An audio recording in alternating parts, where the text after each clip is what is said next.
Hi, welcome back to my channel. If you're new here, my name is kchoi and I just moved home to Los Angeles after living in London for 1 year, getting my Master's in Management degree.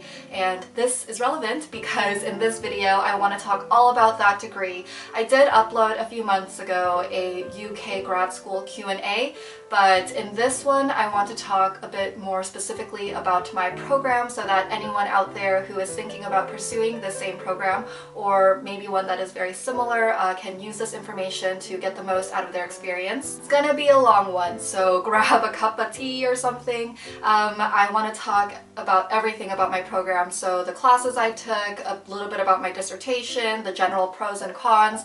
I want to have everything in one video, so this is a one-stop shop. If you open up the description box, I'm gonna have the topics listed down below with timestamps so that you can just easily find what you're looking for. First of all, what is a Master's in Management? Now, this degree is much more common in Europe. It originated there, I think, and it's very rare in the US. So a lot of my friends don't know what a Master's in Management is. In simple terms, I think of it as a mini MBA or maybe like the first year of an MBA. So Master's in Management programs are generally 1 year, whereas MBAs are 2 years. And Master's in Management programs are usually for people who have a little bit less work experience, maybe 1 to 2 years, whereas for an MBA, people generally have an average of 5 years of work experience. By the time I started my program, I had 3 years of work experience, including a year of internships, so I was a little bit in between. I didn't have quite enough work experience for an MBA, although it is possible to get an MBA with 3 years of work experience, and I had a bit more work experience than some of my colleagues in the Master's in Management program. But that being said, although there were a lot of students in my program who had come straight from undergrad, there were still a good amount of us who had some work experience under our belts. So yeah, so I didn't feel weird or anything about that. I'm gonna put in the description box a link that very clearly describes the difference between a Master's in Management and an MBA, because I think that's the easiest way to understand it, by comparing it to an MBA. Now, before I get into the specifics of UCL's Master's in Management program, I want to quickly go over the application timeline that I went through. At UCL and at a lot of other universities in the UK, applications are accepted on a rolling basis. So mine was accepted on a rolling basis from October 2015 until July 2016, and that was for a starting date of September 2016. So this just means that I was able to send in my application anytime between October 2015 and July 2016, but the earlier the better because people are accepted in the order they come in, I guess, and once the slots are filled, then you don't have a chance. So even though they accept applications until July, if all the slots are filled before then tough luck. I wanted to submit my application as early as I could in August 2015, so 2 months before the applications were due. I contacted my former professors and also talked to my manager at the time at the job I was working at to get my letters of recommendation. Then I applied in October 2015, submitted my applications. I received my acceptance in January 2016, and then I had, I think, maybe 1 month or so to accept or decline the offer. After that, the next thing I did was I submitted my housing application by May 2016. I think there was just some deadline, so I followed that. And then I submitted my visa application in July 2016.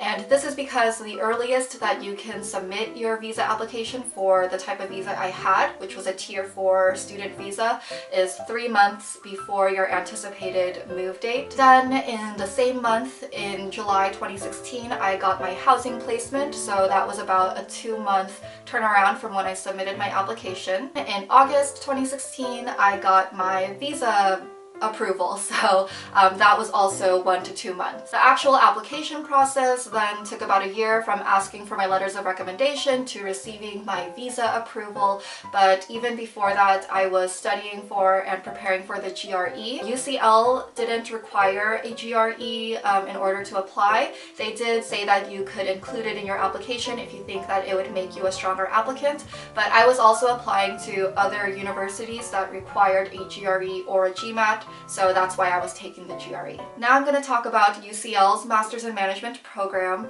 So this program is part of the UCL School of Management, which was actually newly formed last year.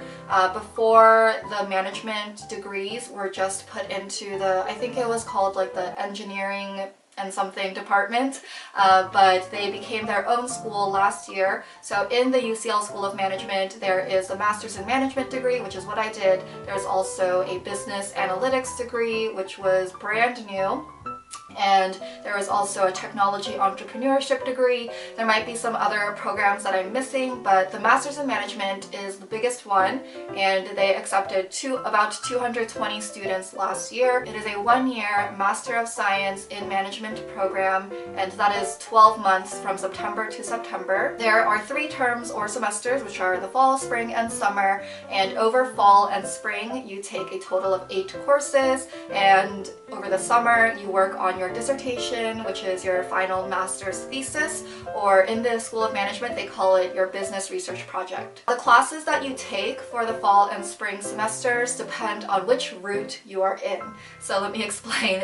In the Master's in Management program, you can either be in route A or in route B. So route A is for students who have not studied business before during their undergrad degree, and route B is for students who did.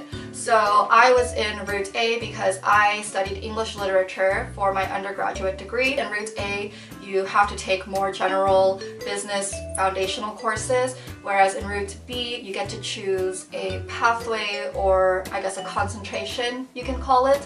And I have this clock that makes bird sounds at every hour, so okay, it's done. So in route B, I think there are 4 or 5 compulsory courses, and then the rest are chosen according to your concentration, which were leadership, technology, or finance. But we're not going to talk about route B because that is not what I did. I'm just going to run through the courses I took each semester. I think it'll be easier that way. So in fall, I took accounting, managing finance, business strategy, and organizational behavior. All 4 of those were compulsory courses. I didn't have a choice in any of them. That was definitely the most difficult semester out of the 3 for me because I have no experience with finance and accounting, so all of those concepts were so new. And also the classes are quite intensive. Each lecture is 3 hours long and it's just once a week. So you have 4 classes a week, and each one you meet for 3 hours, and the term is 10 weeks long. So basically you only have 10 class sessions and then you're done. You're expected to learn all of that material that is sometimes covered over the entire course of an entire year. It was a lot of work, a lot of reading, especially in that first semester, but I'm always one who thinks it's better to get the more difficult parts over with first, so I'm glad that the first semester was kind of front-loaded with all of those more foreign topics, especially for the route A students. Business strategy was my favorite course. It might have been my favorite course for the whole program because the lecturer was really passionate about the subject, and he really didn't care about grades. Obviously he graded us fairly, but he didn't emphasize so much on it. He really just wanted us to learn the material and learn the concepts, and I can confidently say that I did learn a lot in that class. In that class, we read case studies almost every week, and we also had group projects and group presentations. Organizational behavior, on the other hand, was not one of my favorites, but I think it was very important to learn, especially as future managers, just to see how people work in an organization. One thing that stood out a lot about that first semester is that we had so many group projects, which I expected out of business school. I know that that is a technique that is used by a lot of business programs, but even in accounting and in managing finance, we had group projects, and the final projects were these really huge group reports. Now, final exams for that semester. Fortunately, ours were at the end of the fall term, so as soon as our classes were over and we finished covering that material, we had our final exams. I know that in a lot of programs in the UK, the final exams that you take are all taken at the same time at the end of the year, so in June or so. So whether you took the class in the fall or the spring, you take the final exam in June at the same time, which is really difficult because you have to go back several months and review the topics that you covered in the fall semester and then remember that for a final exam.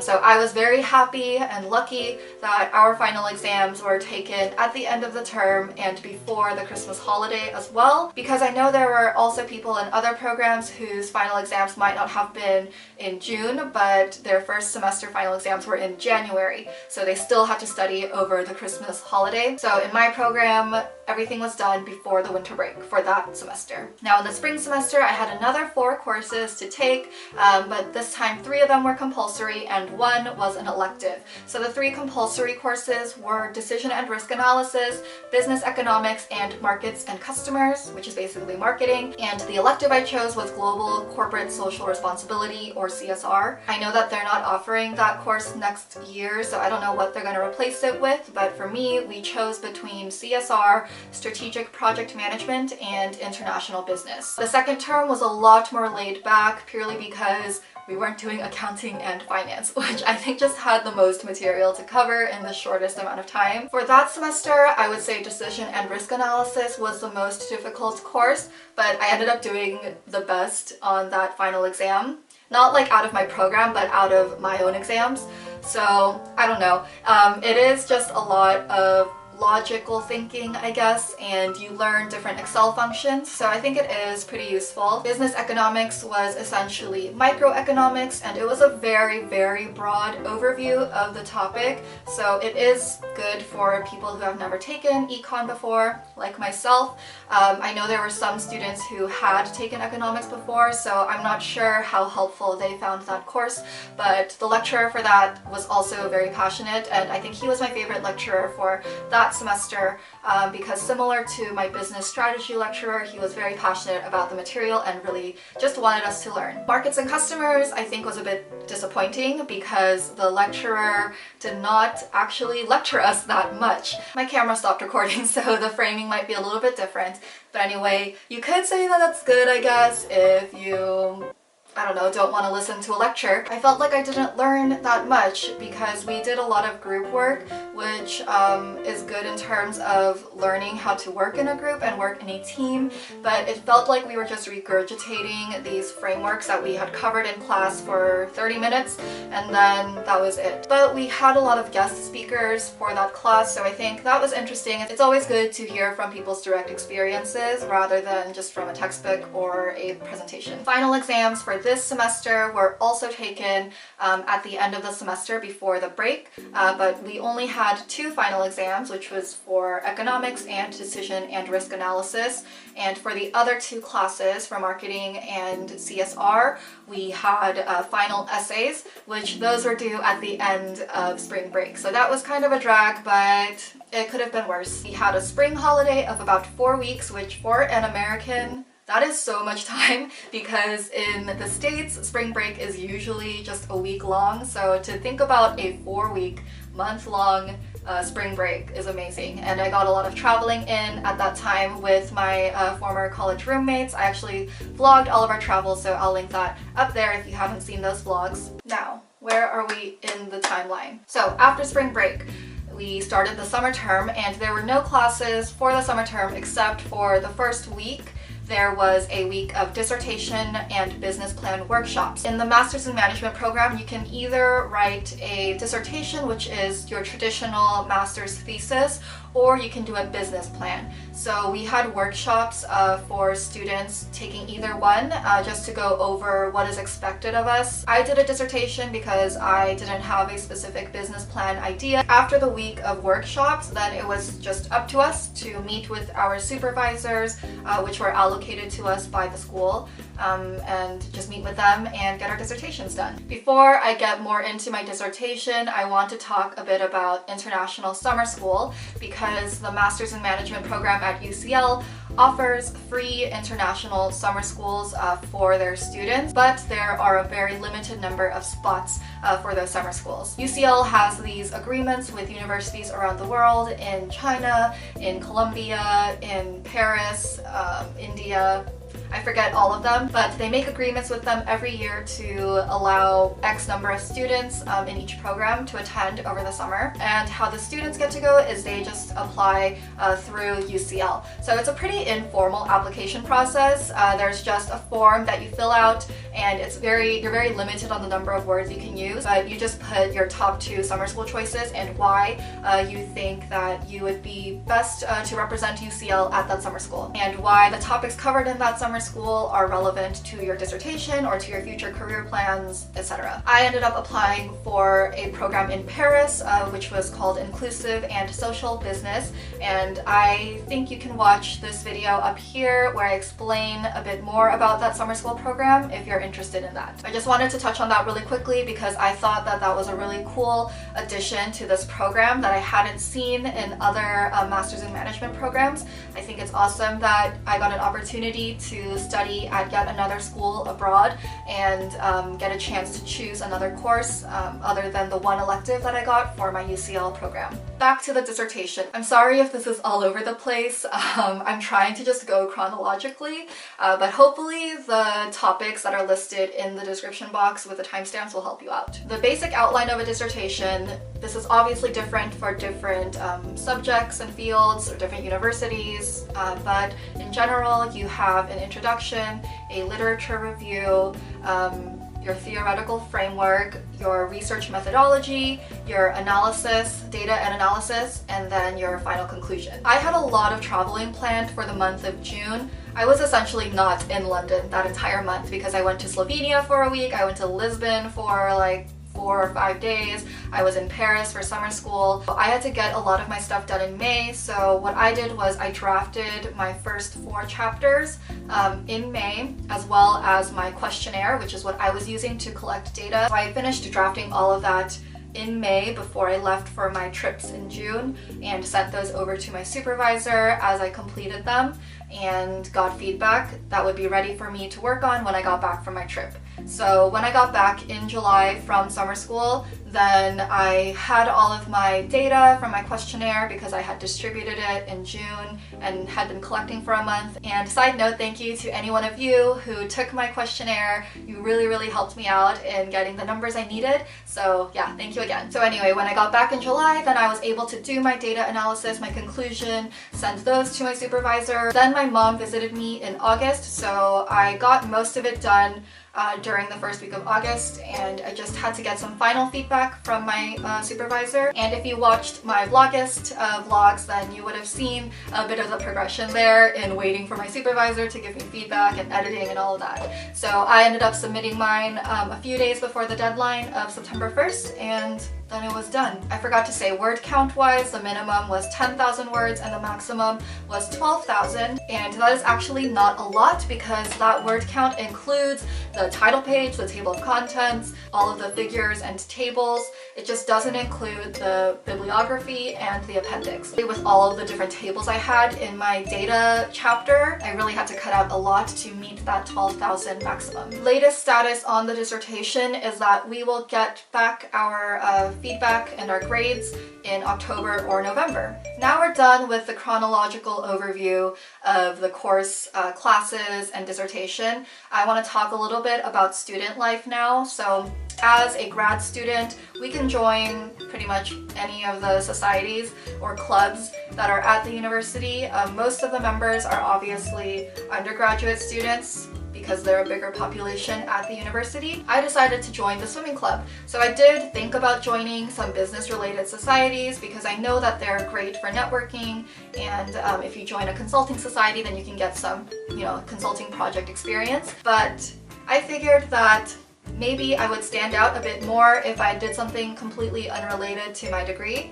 And I love swimming. I've been a swimmer for my whole life essentially, and I really wanted to get back into the competitive side of it. So I joined the swim team. Personally didn't participate in a lot of the social events, so I think I didn't get to know the team members that well except for a select few, but I think it was still a good experience because it helped me stay fit, it helped me stay organized because I had to make sure I got things done before swim practice or things like that. It was also with the swim team that I went to Slovenia because every year they go on a different trip together. So putting all of those experiences together, it was a good decision. So I do recommend if you are going to grad school, you're just there for a year, so make the most of it, try to meet as many people as possible, and do something fun that you're passionate about. For me, it was swimming. Job prospects. Okay, I don't have a job right now. I'm currently applying every single day. In terms of how job prospects relates to the program, the UCL School of Management has their own dedicated careers department, which is very rare because usually you have to use the general university's careers department, so you don't get as much personalized attention. But there was a special team just for the management students, and we were able to reach out to them to schedule meetings about our resumes, our cover letters. We could even do mock interviews. They also organized networking events for us throughout the year, mostly in the first semester, but some in the second semester as well. And those were with people in different fields. So there was one where it was with people in finance, there was one with people in consulting, another one with people who work at startups. They basically tried to show us the vast array of jobs that you could pursue after getting a management degree. So I think the resources and the good intention is there. I was in a different position, I think.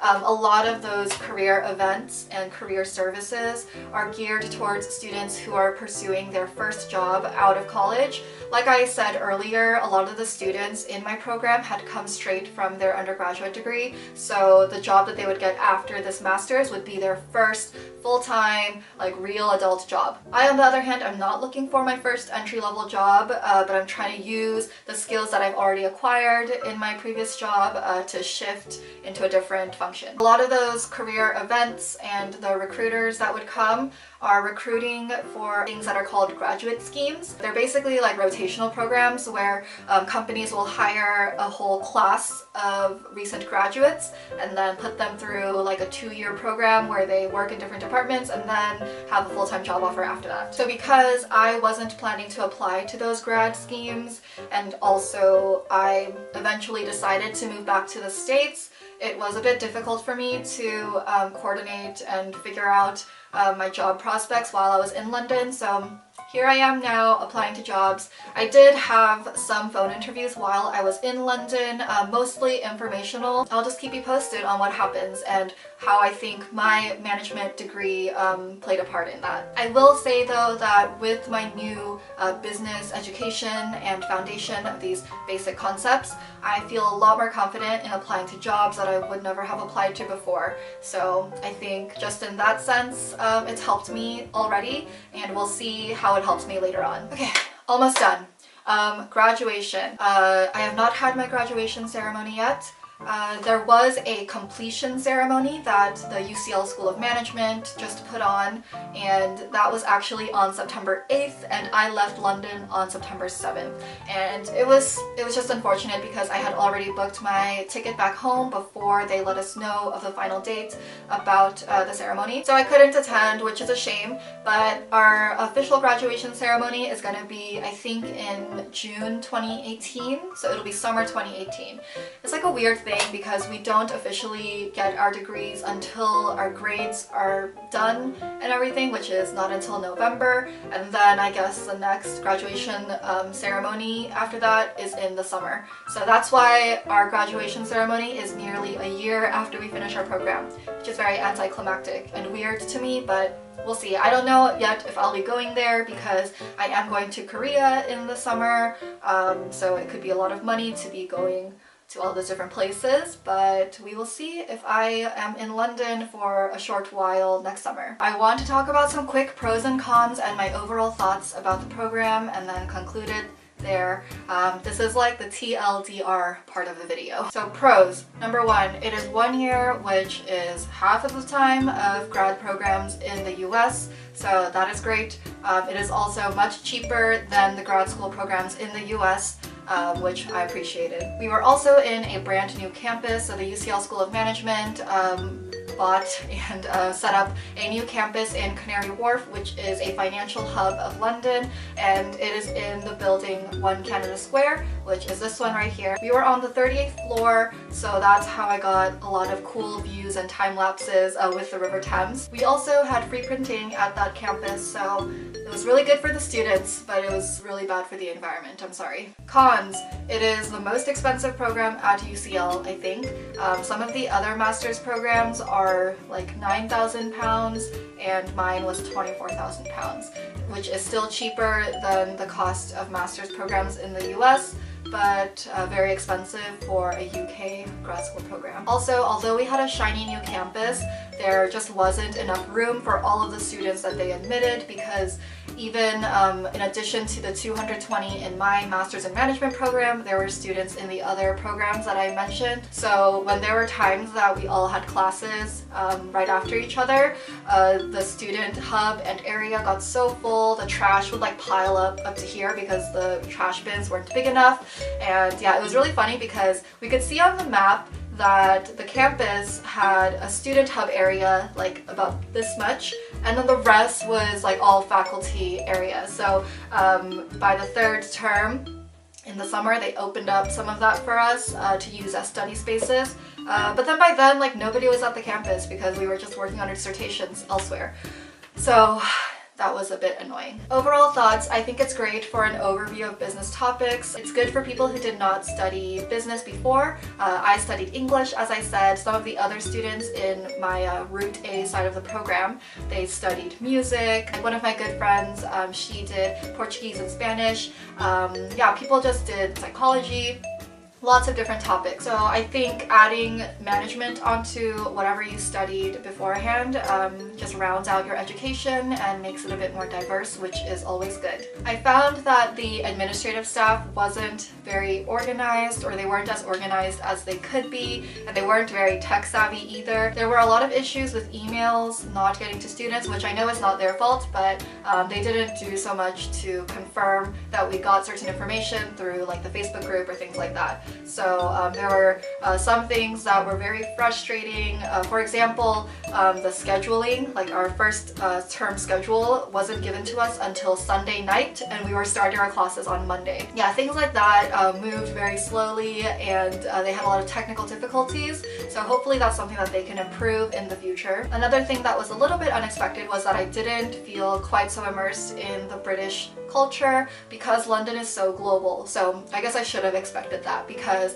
I know that people come from all over to London, but compared to my experience at Bristol when I studied abroad as an undergraduate student, I didn't get so much of the British culture. But I think that was good in its own way because I met people from all over the world. Now I have friends from all over the world and not just the UK. I think if it's your first time going to the UK, you will still get a lot of that culture shock from the British culture, but definitely not as much as when I went to Bristol. Overall, if you're looking to learn business concepts for the first time, you want to live in London for a year, you're a recent or fairly new graduate, I would say go for it. If you have a bit more experience, maybe go for an MBA. I, as I said, was kind of in between. For me, I do think the Master's in Management program was the right choice because of the length or the time, the course content, the cost, and the location. My camera's about to run out of battery, so I will end it there. I hope this answered any, if not all, of your questions about the Master's in Management program I did at UCL. Please subscribe for more videos about grad school, living in London, living in LA, food stuff. I don't know. We'll see what I do. Thank you so much for watching, and I'll see you in the next one. Bye!